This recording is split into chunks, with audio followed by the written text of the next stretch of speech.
Hi, I'm Sarah, co-founder and director of High-Spec Composites Limited, a small local company manufacturing high-specification carbon fibre components for a range of industries worldwide, but specialising in Formula One and bespoke projects.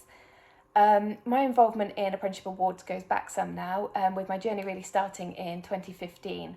High-Spec Composites were put forward and actually won the Apprenticeship of the Year category at the Chell Business Awards. The following year, I was kindly invited to join the founding committee for the Oxfordshire Apprenticeship Awards, where I've remained on the committee ever since, as well as being a supporter, sponsor, and even headline sponsor for 2 years running.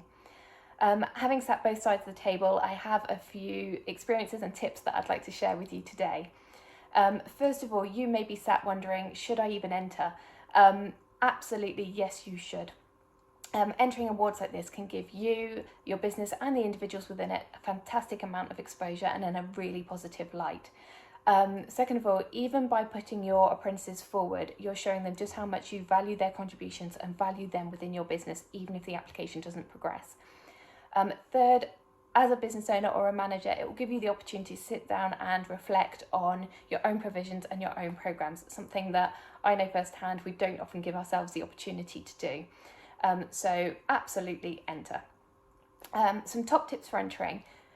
Do not be put off by the big names and big companies that you see entering these awards. You've got just as much chance of being celebrated or winning as anybody else. And again, I know that firsthand.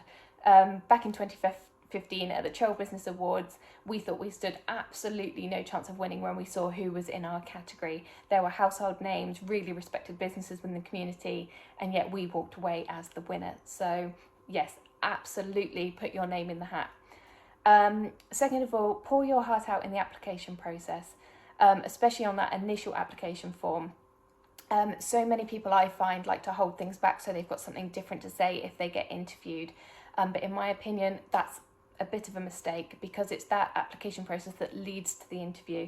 Really, meeting in person is an opportunity to put a face to a name, to make sure the person matches the paper, and to learn a little bit more about somebody's personality rather than their achievements. So really do pour your heart out into that initial application. Third, give yourself plenty of time to apply. We're all guilty of leaving it to the last minute or relying on that extension right at the end. But the more time you give yourself to reflect and to apply, the more you're likely to get out of it. And fourth, and probably most importantly, enjoy the process. Just by recognising the really special individuals within your businesses and the fantastic things that you are able to offer, that's all part of it. That's why we do this. If you go on to be a finalist or a winner, even better, but just enjoy the process. Otherwise, we look forward to receiving your application soon.